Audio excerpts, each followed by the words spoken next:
그 여학생에게, 여자친구에게 사탕 줄 거야? 라고 그냥 한번 던지듯이 말씀을 하셨다는 거죠. 근데 이 질문을 받은 이 초등학교 2학년 아들이 굉장한 고민 가운데 갑자기 휩싸이기 시작하더니 정말 진지한 결단을 내렸다는 듯이 비장한 얼굴로 아빠에게 얘기한 겁니다. 아빠, 나 사탕 주지 않을 거야. 그래서 뭐 그걸 그렇게 대단한 일이냐? 아빠가 왜 사탕을 안 줘 주지? 그랬더니 아들이 그렇게 대답을 했다는 거죠. 왜냐하면 종교가 달라. 예. 사랑하는 여러분, 초등학교 2학년이지만 생각할 건 다 생각하고 있는 거예요. 이 아들 가운데는 기준이 분명한 거죠. 나는 커서 아름다운 믿음의 가정을 세울 것이다. 그러니 지금 종교가 다른 여자친구에게 사탕을 주는 일은 없을 것이다. 이 결단을 내리면서 그런 이야기를 했다라고 하는 사실입니다. 인생의 목표를 우리는 세워야 돼요. 흔들리지 않는 기준이 우리의 삶 가운데 있습니다. 근데 이 목표를 세우는 것 가운데 가장 도움이 되는 방법 중에 하나가 나에게 목표가 되는 한 사람을 설정해서 닮아가는 것입니다. 나는 이런 사람처럼 살고 싶다. 그렇게 목표를 세우면 내가 설정해 놓은 그분의 인생을 통해서 내 삶이 영향력을 받게 된다라고 하는 사실이죠.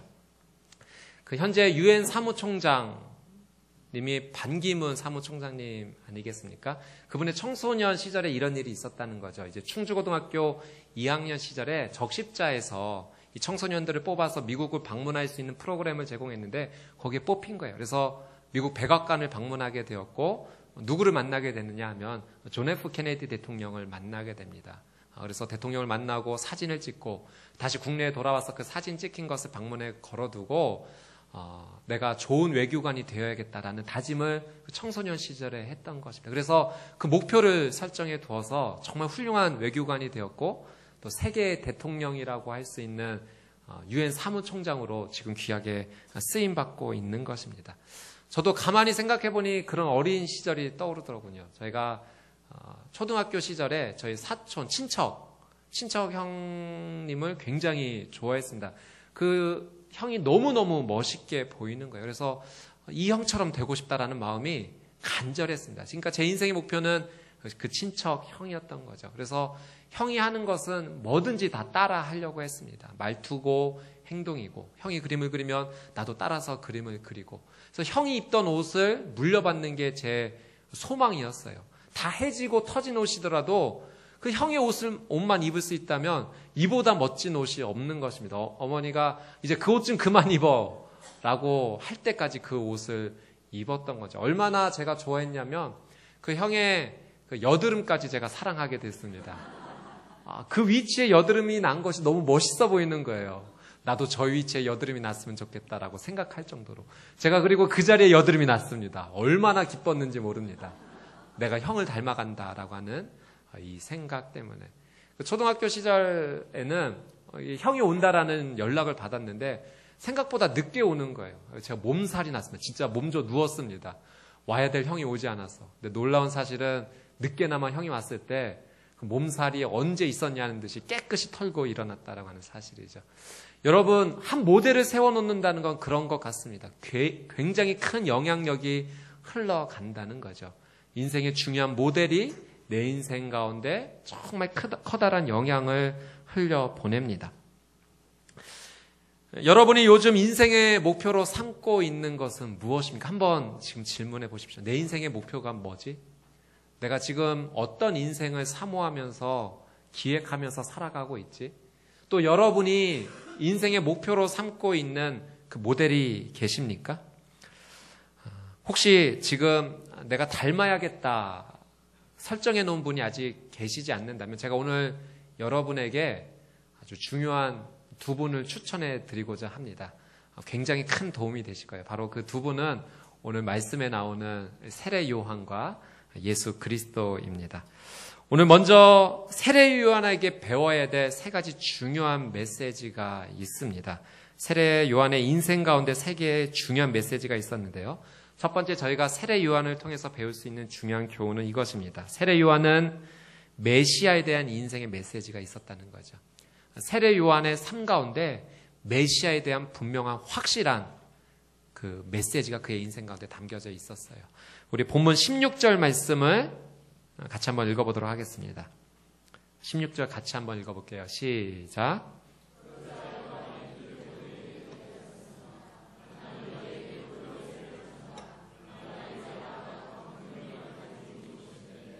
나는 그분의 신발끈도 풀 자격이 없다. 그분은 너희에게 성령과 불로 세례를 주실 것이다. 아멘. 많은 백성들이 세례 요한이 메시아가 아닐까 생각을 했어요. 그 세례 요한의 훌륭한 삶 때문에 메시아가 온다면 바로 저런 모습이 아닐까 많은 사람들이 생각을 했죠. 메시아, 이것은 히브리어고요. 헬라어로는 그리스도입니다. 그러니까 동일한 단어예요. 그리스도, 메시아. 어떤 뜻인가? 기름 부음을 받은 자라고 하는 뜻입니다. 많은 사람들이 생각하기를 세례 요한이 그리스도, 메시아, 기름 부음 받은 자가 아닐까 생각을 했어요. 그러나 세례 요한은 그렇게 말하지 않았어요. 내가 그리스도가 아닙니다. 내가 메시아가 아닙니다. 메시아이신 분은, 그리스도이신 분은 바로 이분이십니다라고 예수님을 소개하고 있죠. 세례 요한은 이렇게 메시아를 소개하고 있어요. 이렇게 예수님을 소개하고 있어요. 자신은 물로 세례를 베푸는 사람이지만 그러나 그리스도는 성령과 불로 세례를 베풀어 주실 것입니다. 그분의 능력에 비하면 나는 아무것도 아닙니다. 그분의 능력이 훨씬 더 큽니다라고 설명을 하고 있어요. 그래서 나는 그분의 신발끈도 풀 자격이 없는 사람입니다라고 메시아를 소개하고 있습니다. 그 당시에 신발끈을 푼다라고 하는 의미는 이런 의미가 담겨져 있지요. 종이나 노예가 주인의 신발끈을 풀어주었습니다. 그리고 그 발을 닦아주었던 거죠. 그러니까 내가 당신의 신발끈을 풀어주겠습니다라고 하는 의미에는 나는 당신을 섬기겠습니다. 나는 당신의 종입니다. 당신의 노예입니다라는 의미가 담겨져 있었는데 세례 요한이 예수님을 소개하면서 나는 그분의 신발끈도 풀 자격이 없다. 나는 그분의 종이나 노예가 돼도 더 하찮은 존재일 뿐이다 라고 겸손하게 예수님을 소개하고 있었던 것입니다. 사랑 여러분, 사람은요 인생을 살아가면서 아무 말을 하지 않아도 인생 그 자체로 전해지는 메시지가 있어요. 그 사람이 가장 중요하게 여기는 것이 그 삶의 행동을 통해서 많은 사람들에게 전달되어집니다. 그것이 인생을 통해 전달되어지는 메시지인 거죠. 제 중학교 시절에 그런 친구가 있었어요. 이 친구는 학교에 올 때 책가방을 간혹 잊어버리고 안 메고 오는 그런 친구였습니다. 그런데 한 가지 꼭 들고 오는 것이 있었는데 그것은 도시락 가방이었습니다. 메시지가 분명한 인생을 살았어요. 나는 먹기 위해 산다. 그렇게 삶을 통해서 메시지를 선포하는 거죠. 예전에 그 차인표 씨가 한번 이렇게 그분의 인생이 굉장히 부각이 되었던 적이 있습니다. 왜냐하면 그가 어렵고 소외된 사람들을 정말로 돕고 그분들을 위로해주는 인생을 살고 있기 때문에 그랬죠. 그래서 어떤 신문사설에서는 이 차인표 씨의 인생이 어떤 목회자보다도 훌륭한 정말 예수 그리스도의 삶을 전하는 인생을 살고 있다라고 쓰기도 했습니다.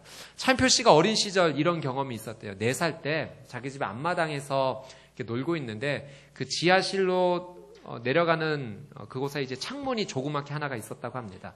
그래서 어린 시절에 호기심이 있지 않습니까? 그래서 창문을 열고 머리를 넣어봤는데 쑥 들어가는 거예요. 그래서 이제 빼려고 하니까 머리가 빠지지 않는 것입니다. 그때 얼마나 놀랐는지 정말 펑펑 울었다고 합니다. 그때 그 느낌이 그 어두운 지하실의 그 어둠 속으로 자신의 울음이 빠져들어가는 듯한 그런 느낌, 불안, 두려움이 어린 마음 가운데 찾아왔던 거죠. 아무것도 할 수 없었을 그때 이 차인표 씨의 1살 위 형이 있었다고 해요. 그 5살 어린 나이가 뭘 할 수 있겠습니까? 이 형이 와서 머리가 낀 이 동생을 위해서 해주었던 것은 단 한 가지예요. 같이 울어주었던 거예요. 동생보다 더 크게 울어주었던 거예요. 그것이 차인표 씨의 인생 가운데 굉장히 큰 그 충격과 영향력으로 남아있게 되었습니다. 아, 나를 위해 울어줄 수 있다는 것이 이렇게 큰 위로가 되는구나, 힘이 되는구나. 나를 위해서 그렇게 크게 울어준 형님 덕분에 어른들이 와서 자신을 구해 주었다라고 하는 사실이죠. 그래서 지금 이 차인표 씨가 하는 일은 무엇인가? 어렵고 소외된 자를 위해서 울어주는 거예요. 탈북자를 위해 울어주고 지구 반대편에 가난한 어린이를 위해서 나는 그저 울어줄 뿐이다 라고 말하는 거예요. 그의 인생이 전하는 메시지가 있지 않습니까? 울어주는데 그분의 인생을 통해서 복음이 선포되어지고 있는 것입니다. 사랑하는 여러분, 우리의 인생에 메시지가 있어야 돼요. 여러분의 인생은 무엇을 전달하는 메시지입니까? 내 인생을 한 문장으로 요약할 수 있겠습니까? 나는 이것을 말하는 인생이다. 여러분, 이것에 대한 진지한 고민이 우리 가운데 있어야 돼요. 나는 무엇을 말하는 인생인가? 돈을 말하는 인생인가? 명예를 말하는 인생인가? 건강을 말하는 인생인가? 결국은 내가 가장 중요하게 여기는 것이 내 생각과 말과 행동을 통해서 전달되어질 수밖에 없는 것입니다. 세례 요한은 메시지가 있었어요. 메시아에 대해서 분명히 말할 것이 있었어요. 예수 그리스도에 대해서 말하고 싶었던 인생입니다. 그래서 메시아가 누구인가, 그리스도가 누구인가 했을 때 그분은 성령과 불로 세례를 주는 분이시다. 그분은 능력이 크신 분이시다. 나는 그분의 신발끈을 풀 자격도 없다. 그는 온몸을 다해서 메시아가 누구인지, 예수 그리스도가 누구인지 말하고 있는 것입니다. 사랑하는 여러분, 축복합니다. 여러분의 삶을 통해서도 예수 그리스도가 누구인지 선포되어지는 그런 놀라운 은혜가 있게 되기를 주님의 이름으로 축복합니다. 아멘. 두 번째, 세례 요한은 이런 메시지 있는 인생이었어요. 종말에 대해서 말할 수 있는 인생이었습니다. 종말에 대해서 우리 17절 말씀을 같이 한번 읽어볼까요? 같이 한번 읽어보겠습니다. 시작. 그분은 손에 키를 들고 타작마당을 깨끗이 치우시며 알곡을 창고에 모아들이고 쭉정이를 꺼지지 않는 불에 태우실 것이다. 아멘. 세례 요한이 예수 그리스도에 대해서 설명을 하면서 그분은 심판의 능력이 있으신 분이시다. 나중에 알곡과 쭉정이를 나누실 심판의 능력이 있으신 분이시다라고 설명을 하고 있죠. 여러분, 알곡은 무엇입니까? 알곡은 예수 그리스도를 믿고 정말로 회개하여 합당한 열매를 맺는 자를 알곡이라고 합니다. 지난주에 저희가 말씀을 드렸죠. 회개 합당한 열매를 맺어라. 예수 그리스도를 믿고 진정한 회개 열매를 맺을 수 있는 자가 알곡인 거죠. 나중에 그 알곡은 그리스도의 창고에 모이게 됩니다. 바로 새하늘과 새 땅 가운데 거하는 은혜를 경험하는 겁니다. 반대로 쭉정이는 무엇입니까? 알곡인 척하는 가짜 알곡이에요. 쭉정이는 속이 비어 있습니다. 그래서 키질을 하면 그 비어 있는 가벼움 때문에 바람이 불 때 날아가는 것입니다. 쭉정이는 예수 그리스도를 믿지 않는 분들을 의미해요. 나중에 꺼지지 않는 불 가운데 모여질 인생이 쭉정이다라고 세례 요한은 분명히 이야기하고 있습니다. 사랑하는 여러분, 세례 요한이 천국과 지옥에 대해서 분명한 메시지를 선포하고 있는 거예요. 이와 같이 우리도 천국과 지옥에 대해서 말할 수 있는 건강한 종말론을 우리가 가지고 있어야 됩니다. 예수 그리스도가 미래에 오실 것이기 때문에 오늘 아무것도 해서는 하지 않아도 된다, 이런 종말론이 아니라 그분이 오실 것을 분명히 믿고 오늘 내게 주어진 삶을 성실하게 감사함으로 기쁨으로 예수 그리스도를 찬양하며 하나님 한 분만을 예배하는 인생을 살아야 된다라고 하는 사실이죠. 우리에게 기회가 주어져 있어요. 이 기회는 우리가 나중에 알곡과 쭉정이로 나뉘어진다는 사실을 선포할 수 있는 기회입니다. 여러분, 사랑하는 가족들에게 말할 수 있어야 돼요. 무엇에 대해? 천국과 지옥에 대해. 사랑하는 사람들에게 그 놀라운 사실을 선포할 수 있어야 됩니다. 기회가 있는 것 같은데 곧 그 기회가 지나가 버리고 맙니다. 기회가 지나가 버리면 말하고 싶어도 말할 기회가 없는 거예요. 어제죠. 토요일 날 저희가 40일 새벽 예배 때 토요일마다 귀한 간증을 저희가 듣습니다. 어제는 이성미 집사님, 개구먼 이성미 집사님이 귀한 간증을 해주셨는데요. 그 간증 가운데 이런 내용이 있었어요. 이제 그분이 연예인들에게 복음을 전하고 함께 모여서 이제 귀한 공동체를 이루어서 예배를 드리는데 이런 전화가 들려왔던 겁니다. 한 가수분이 암에 걸렸는데 그분이 예전에 교회는 다녔지만 지금 다니지 않는데 한번 와줬으면 좋겠다. 그래서 가서 무슨 말을 할 수 있을까 걱정하는 마음에 예전에 암 수술을 받은 적이 있으셨던 김자옥 씨를 함께 모시고 갔다고 합니다. 그래서 병문안을 했는데 이제 김자옥 씨는 수술한 경험이 있으시니까 그 가수분이랑 정말 많은 이야기를 했대요. 통하는 것도 많고, 근데 본인은 아무것도 이야기를 할 수 없었다고 합니다.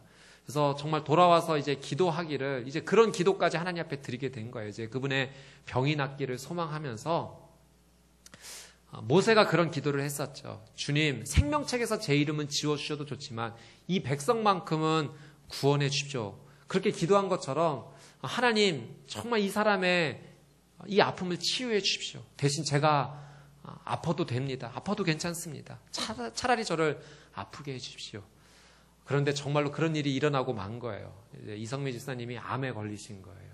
그리고 암에 걸려서 그 가수분에게 전화를 걸고 찾아가서 복음을 전하고, 그래서 그분이 이제 드디어 복음을 이제 받아들이게 되었다라고 하는 이야기를 들었습니다. 근데 확신했대요. 본인이 기도했기 때문에 내가 대신 암에 걸리는 대신 이 가수는 하나님께서 살려줄 거라고 확신을 했다고 합니다. 그런데 하나님께서 부르셨어요. 이 세상을 떠나고 말았습니다. 근데 떠난 그 얼굴을 보니 정말 그 미소를 짓고 편안한 잠을 자는 가운데 있는 모습을 발견했다고 해요. 처음에는 받아들일 수 없었대요. 그리고 하나님 앞에 삐진 마음이 있었다고 합니다. 나는 이렇게 병까지 걸렸는데 왜 하나님 고쳐주지 않으셨어요? 그리고 그 후에 또 다른 연예인 한 분이 또 똑같은 암에 걸려서 또다시 하나님의 부름을 받는 과정을 보면서 또 그분도 복음을 받아들이고 하나님께 가는 과정 가운데 정말 평안한 안식의 미소를 짓고 가는 것을 보면서 이제 깨달음이 오고 이해가 되었다고 합니다. 하나님께서 더 이상 이 땅 가운데서 삶은 허락하지 않으셨지만 복음을 받아들이고 하나님의 품에 안긴 자의 삶은 저토록 평안이 있구나, 안식이 있구나라는 것을 받아들이게 되었다고 합니다. 사랑하는 여러분, 우리도 복음을 전해야 돼요. 기회가 있을 때 복음을 전해야 합니다. 알곡과 쭉정이에 대해서 말할 수 있는 인생이 되어야 돼요. 만약 그 기회를 놓친다면 얼마나 그것이 속상한 일이겠습니까? 저 오늘 이 말씀을 준비하면서 우리 평택온누리교회에 그런 은혜가 있었으면 좋겠다는 생각을 하게 됐어요.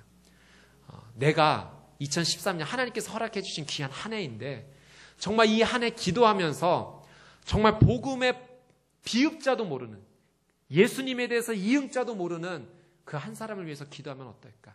그리고 그에게 복음을 전하고 그가 세례를 받는 자리까지 나올 수 있다면 이 한 해가 정말 하나님께 드릴 수 있는 귀한 축복의 한 해가 되지 않을까라는 것을 묵상해 보았습니다. 여러분, 우리 평택온누리교회가 그런 은혜를 누렸으면 좋겠어요.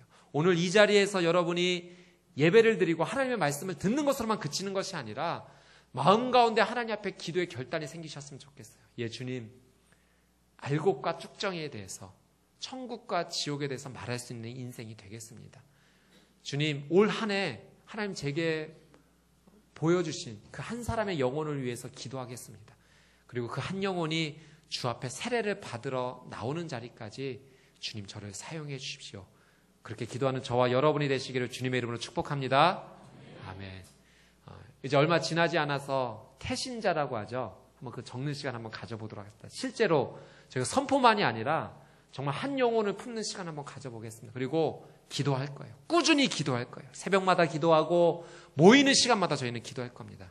그래서 저희가 전도 집회 시간을 마련하고 그분들을 초청해서 우리가 당신들을 위해서 얼마나 눈물을 흘려 기도했는지 모릅니다.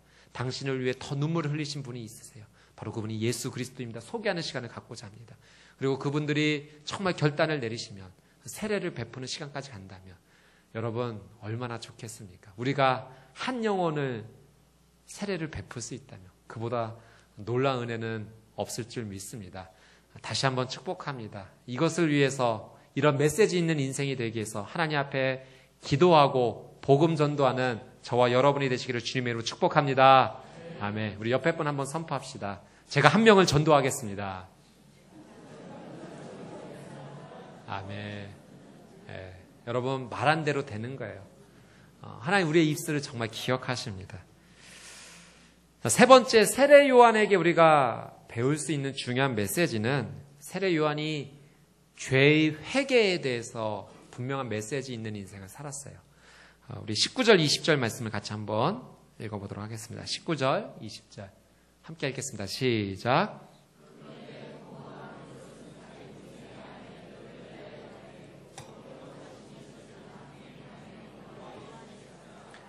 그 모든 것에다 악을 한 가지 더 행했습니다.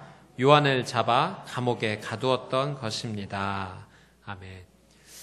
당시 헤롯 왕이 죄를 지었어요. 자기 동생의 아내와 결혼하기 위해서 자신의 아내와 이혼하고 동생의 아내를 취하는 아주 반도덕적인 비윤리적인 일을 행합니다. 하나님 율법 앞에서 너무나 큰 죄를 저지른 거죠. 그래서 이 세례 요한이 질책했습니다. 비록 왕일지라도 당신이 죄를 지었습니다. 하나님 앞에 죄를 지었습니다. 그렇게 행동해서는 안 됩니다. 라고 이야기를 한 것입니다.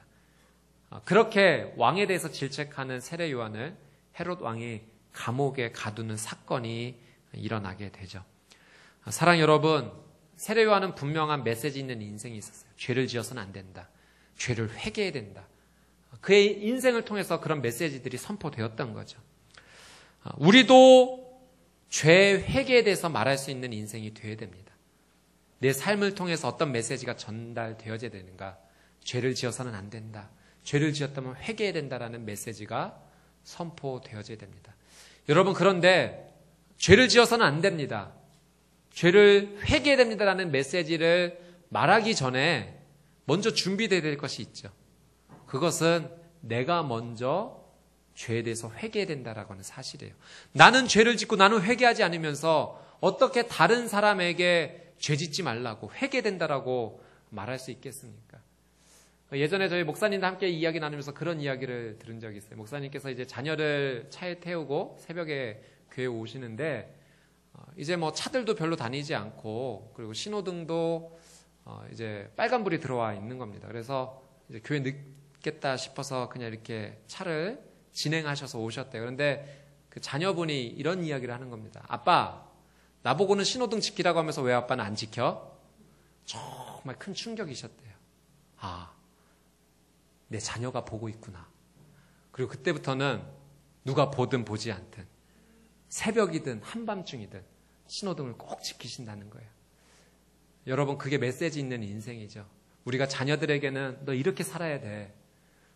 무단횡단하지 마. 라고 이야기하면서 우리는 급하면 이것은 어쩔 수 없는 상황이야 라고 애써 위로를 하면서 저희는 범법하지 않습니까? 그건 제대로 된 메시지를 전하는 인생이 아니라는 거예요. 나는 죄를 지으면서 상대방에게 죄를 짓지 말라. 그래서 어불성설입니다. 내가 먼저 하나님 앞에 죄를 짓지 않고 내가 먼저 하나님 앞에 회개하는 인생을 살 수 있어야 돼요. 제가 간디에 관한 예화 한번 예전에 읽어본 적이 있는데요. 너무나 훌륭한 사람 아닙니까? 훌륭한 분이시죠. 한 어머니가 자녀를 데리고 와서 이 간디 선생님에게 부탁을 한 것입니다. 선생님, 제 아들이 너무 사탕을 좋아하는데 이 사탕을 너무 좋아하면 치아에 도움이 되지 않을 것 같아서 선생님이 얘야 사탕 먹지 말아라. 치아 건강에 좋지 않아. 한 말씀만 해주신다면 이 아이가 선생님을 존경해서 그렇게 할 것 같습니다. 한 말씀만 해주십시오. 부탁을 했다는 거죠. 근데 그 쉬운 말을 이 간디 선생님이 알겠습니다 라고 하고서 한 달 뒤에 좀 찾아와 주시겠습니까? 다시 부탁을 했던 거예요. 그래서 다시 한 달 뒤에 찾아왔더니 죄송하지만 한 달 뒤에만 다시 찾아와 주십시오. 그 한마디가 뭐 어렵다고 이렇게 2달을 미루는가. 2달 뒤에 찾아왔더니 그제서야 얘야 사탕은 몸에 해롭단다. 치아 건강에 좋지 않으니까 사탕을 좀 줄이고 끊으면 어떻겠니? 라고 그제서야 얘기했다는 거예요. 선생님 왜 이제서야 그 말씀을 해주십니까? 사실은 저도 사탕을 무척이나 좋아합니다. 그래서 제가 사탕을 끊기까지 2달이 걸렸습니다. 제가 끊지 않으면서 어떻게 아이에게 사탕을 끊으라고 말할 수 있겠습니까? 여러분, 그게 메시지 있는 인생이죠. 내가 먼저 그렇게 죄를 짓지 않는 인생, 혹 죄를 범하였을지라도 하나님 앞에 무릎 꿇는 인생이 되어야 합니다. 그럴 때 비로소 세례 요한처럼 죄를 회개하십시오. 상대방이 왕일지라도 분명한 기준을 갖고 말할 수 있는 인생이 된다라고 하는 사실입니다. 우리가 어떻게 회개에 합당한 열매를 맺을 수 있을까? 오늘 성경은 아주 좋은 방법 한 가지 우리에게 말씀해 주시는데요. 그것은 세례에 대해서 말씀해 주시는 것입니다. 세례 요한이 예수 그리스도를 소개하면서 예수님은 그리스도는 성령과 불로 세례를 주는 분이다라고 소개를 하고 있어요. 물세례는 이런 의미가 있습니다. 내가 죄를 지은 사람이기 때문에, 죄인이기 때문에 정말 하나님 앞에 나가 이 죄를 고백하고 죄 씻음 받기를 원합니다. 물은 깨끗이 씻어내린다라고 하는 의미가 있습니다. 근데 여러분, 불은 상징이죠. 성령님은 이런 역할을 해주세요. 겉모습만 깨끗하게 해주실 뿐만 아니라 불의 특징이 그런 것이 아니겠습니까? 따뜻하고 그리고 녹이고 태우고 소멸시키는 힘이 불 가운데 있는 거죠. 그래서 성령의 세례가 임하면, 불의 세례가 임하면 겉모습뿐만 아니라 그 속사람까지도 완전하게 변화되는 것입니다. 우리가 어떻게 회개에 합당한 열매를 맺고 그런 메시지 있는 인생을 살아갈 수 있을 것인가?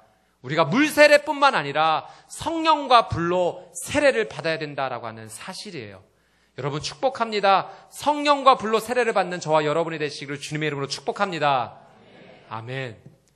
여러분, 물세례는 이렇게 비유할 수 있을 거예요. 저희가 결혼식을 합니다. 결혼 예배를 드려요. 많은 사람 앞에서 내가 이제 이 한 사람만을 사랑하고 살겠습니다라는 공적인 선포죠. 물세례는 결혼식과 같아요. 많은 사람 앞에서, 많은 증인 앞에서 내가 죄인입니다. 예수 그리스도만이 나의 죄를 용서하실 수 있으십니다. 그런 의미로 물세례를 받고 내가 온전히 신앙을 가진 자로 살아가겠다라는 그 믿음의 선포예요. 여러분, 결혼식 했다고 해서 부부가 영원히 행복한 삶을 삽니까? 그렇지는 않죠. 매일매일 삶 속에서 서로가 뜨거운 사랑을 가지고 서로에게 공급해주고 섬겨줄 때 행복한 가정이 시작이 되는 거예요. 마찬가지로 우리의 삶 가운데 성령의 세례, 불세례는 매일매일 일어나야 됩니다. 우리의 삶을 바꿔주시고 변화시켜주시는 그 성령의 능력이 우리 가운데 공급되지 않는다면 우리가 물세례 가운데 나가 많은 사람 앞에 선포했을지라도 행복한 신앙생활을 할 수 없는 거예요.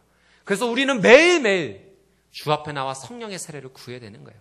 주님, 오늘 이 하루 성령의 불로 나를 태워 주십시오. 겉모습만 번지르한 인생이 아니라 내 속사람까지도 온전히 변화될 수 있는, 내 입만 반지름한 삶을 살아가는 것이 아니라 내 영혼까지도 주 앞에 온전히 세워질 수 있는 그런 성령의 세례를 허락해 주십시오. 이 고백이 매일매일 드려지지 않고서는 우리는 메시지 있는 인생을 살지 못합니다. 사랑하는 여러분, 축복합니다. 여러분의 삶 가운데 매일매일의 성령 세례, 불세례가 임하게 되기를 주님의 이름으로 축복합니다. 아멘. 우리 옆에 분에게 축복합시다. 성령 충만하십시오. 아멘. 예, 이 축복은 그냥 하는 멘트가 아니죠. 정말 성령 충만해야 됩니다. 우리가 세례 요한을 통해서 세 가지 중요한 교훈을 배웠다면 예수님을 통해서는 두 가지 중요한 교훈을 배우고 싶어요. 우리 21절 말씀을 같이 한번 읽어보도록 하겠습니다. 같이 한번 읽어보겠습니다. 시작. 세례 받을 때 예수께서도 세례를 받으셨습니다. 예수께서 기도하시자 하늘이 열리고. 아멘. 예수님께 배울 수 있는 놀라운 삶의 메시지는 예수님은 순종의 삶을 사셨다는 거예요. 여러분, 이 21절 말씀에 보면 이런 표현이 나와요. 모든 백성이 세례를 받을 때 예수께서도 세례를 받으셨다. 그러니까 혼자 세례 요한에게 나간 것이 아니라 백성들이 세례를 받는 가운데 예수님께서 함께 그 자리에서 세례를 받으셨다는 거예요. 사실 예수님은 세례 받지 않으셔도 되시는 분이십니다. 왜? 세례는 죄 있는 자가 죄 씻음을 받기 위해 나가는 자리가 세례의 자리인데 예수님은 죄가 없으신 분이시잖아요.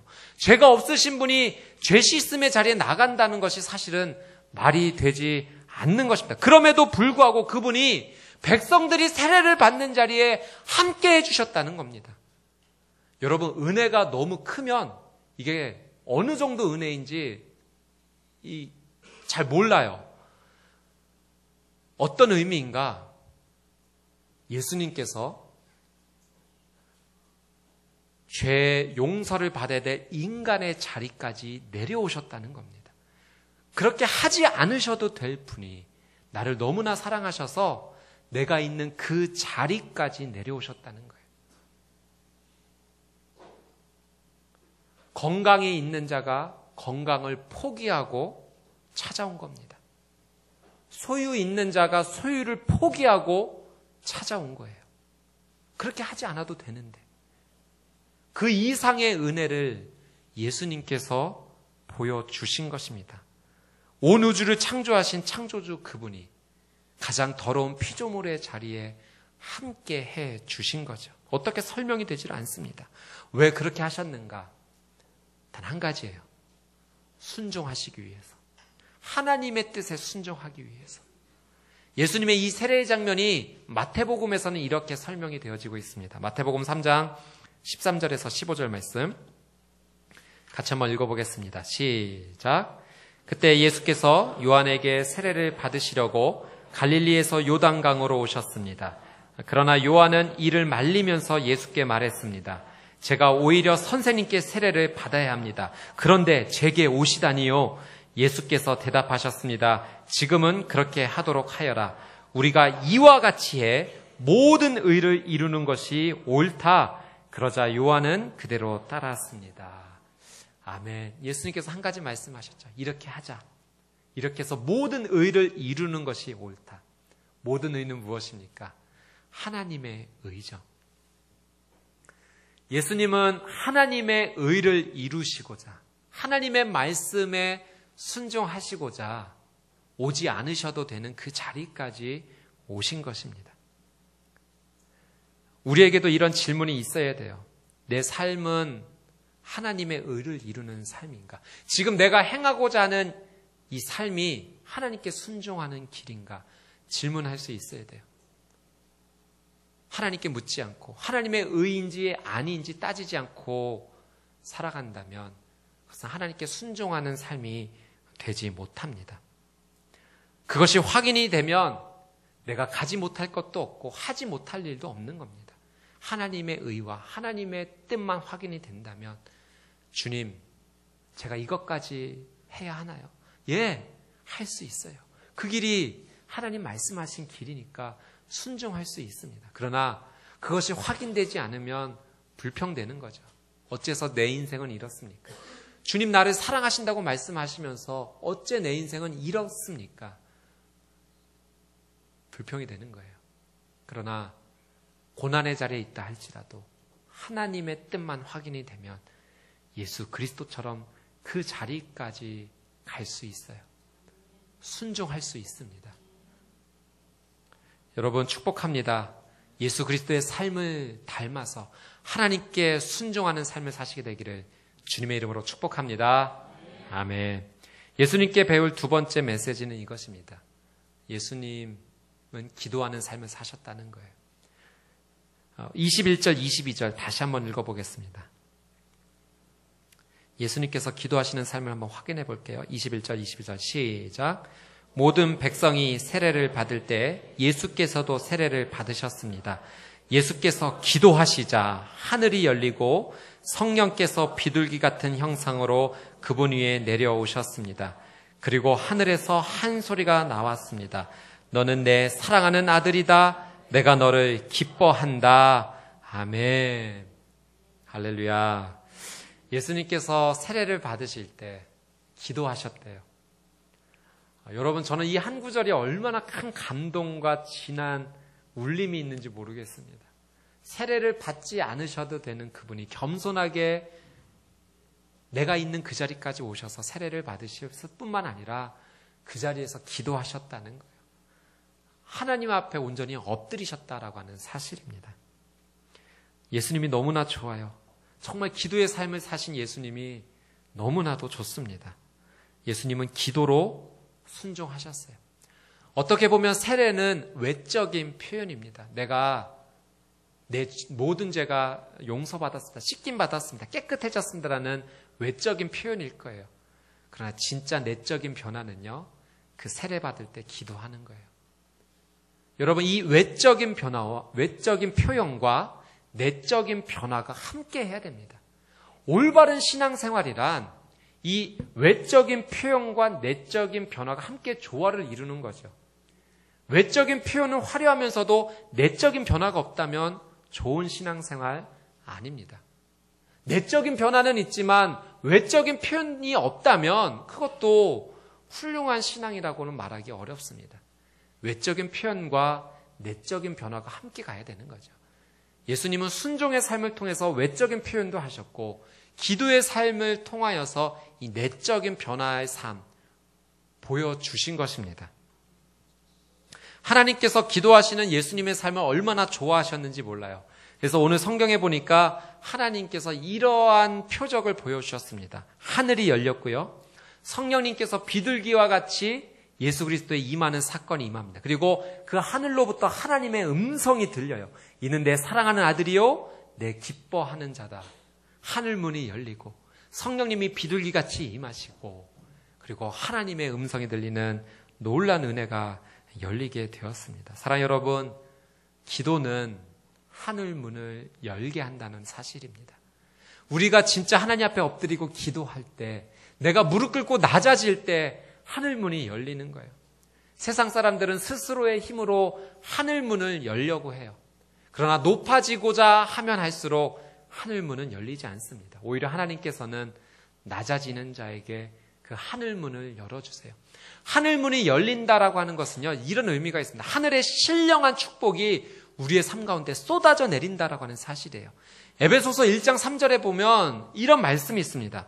우리 에베소서 1장 3절 말씀을 같이 한번 읽어보도록 하겠습니다. 시작. 하나님 곧 우리 주 예수 그리스도의 아버지를 찬양합니다. 하나님은 그리스도 안에서 하늘에 속한 모든 신령한 복으로 우리에게 복을 주신 분이십니다. 아멘. 예수 그리스도 누구신가? 하늘에 있는 신령한 복을 우리에게 주시는 분이시래요. 하늘에 무엇이 있습니까? 신령한 복이 있대요. 여러분, 하늘문이 열리기 시작할 때 하나님의 그 놀라운 신령한 복이 우리의 삶 가운데 쏟아져 내리기 시작하는 거예요. 하늘문이 열리지 않았는데 어떻게 신령한 복이 우리의 삶 가운데 임하겠습니까? 하늘문은 어떻게 열립니까? 기도로 열리는 거예요. 예수님께서 기도하셨을 때 하늘문이 열리고 그리고 성령님께서 예수 그리스도의 삶 가운데 임하셨어요. 그것은 무엇이냐면 하나님께서 예수 그리스도와 함께 교제하기를 원하신다는 거예요. 성령님께서 함께 해주시겠다. 함께 해준다는 것은 교제하겠다는 의미 아니겠습니까? 요한계시록 3장 20절 말씀, 예수님께서 주신 귀한 말씀이 있죠. 아주 유명한 좋은 저희가 애송하는 말씀인데 우리말 성경 번역으로 한번 더 읽어보도록 하겠습니다. 시작. 보라, 내가 문 앞에 서서 두드리니 누구든지 내 음성을 듣고 문을 열면 내가 들어가서 그와 함께 먹고 그는 나와 함께 먹을 것이다.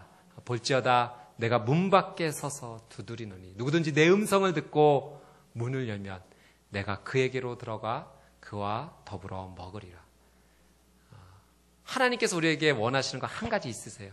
그건 나와 교제하기를 원하신다는 사실입니다. 하나님은 나를 로봇처럼 그냥 움직이기를 원하시는 것이 아니라 왜 그분이 하늘의 영광을 버리고 이 땅 가운데까지 오셔서 나를 사랑해 주셔서 십자가에 못 박히셨냐면 나와 교제하고 싶으셔서 그 한 가지 이유예요. 그런데 우리가 하나님과 교제하지 못한다면 그래서 하나님 원하신 뜻을 살지 못하는 거죠. 기도할 때, 순종할 때 하늘 문이 열리고 그리고 성령님께서 우리의 삶 가운데 찾아오셔서 나와 교제하기를 원하신다라고 말씀해 주시는 거예요. 그때 하나님의 음성이 들리는 거예요. 이는 내 사랑하는 아들이요. 이는 내 사랑하는 딸이요. 내 기뻐하는 자다. 사랑하는 여러분, 2014년 한 해 하나님 음성 듣기를 소망하십니까? 하나님 음성 붙잡고 이 한 해를 온전하게 살기를 원하십니까? 그럼 하늘 문이 열려야 돼요. 나와 교제하기를 원하시는 그분 앞에 내가 나가야 됩니다. 그분이 찾아와 주세요. 내 마음의 문을 두드려 주세요. 내가 너에게로 들어가고 싶다. 나와 함께 더불어 먹자. 나와 함께 교제하자. 예수님께서 보여주셨어요. 어떻게 하나님 만날 수 있는가? 그분의 뜻을 확인하고 순종하기 시작할 때, 그리고 그분께 기도하기 시작할 때 하늘문이 열리고 성령님이 임재하시고 하나님의 놀라운 음성이 우리의 삶 가운데 임하게 됩니다.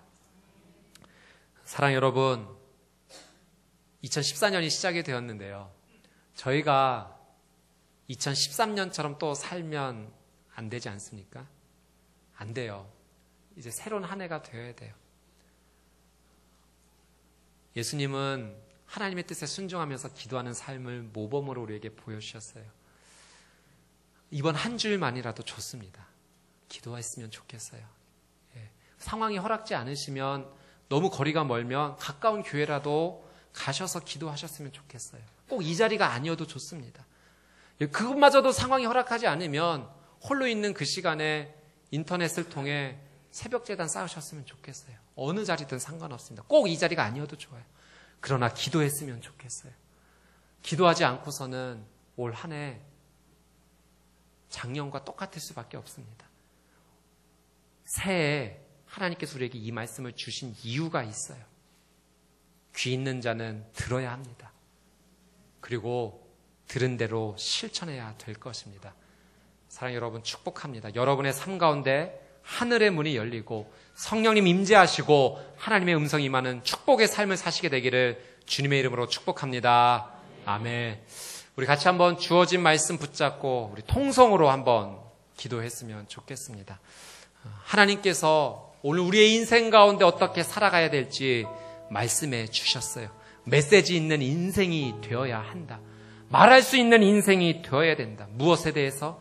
예수 그리스도에 대해서, 천국과 지옥에 대해서, 죄 회개에 대해서, 순종의 삶과 기도의 삶에 대해서 말할 수 있는 인생이 되어야 된다. 우리에게 말씀해 주셨습니다. 사랑하는 여러분, 같이 한번 뜨겁게 부르짖으며 기도하며 나갑시다. 오 주님, 이 말씀이 내 삶 가운데 살아있게 하여 주시옵소서. 하나님의 말씀이 내 인생 가운데 살아 움직이는 놀라운 능력이 되게 하여 주시옵소서. 주여 한번 외치고 통성으로 함께 기도하겠습니다.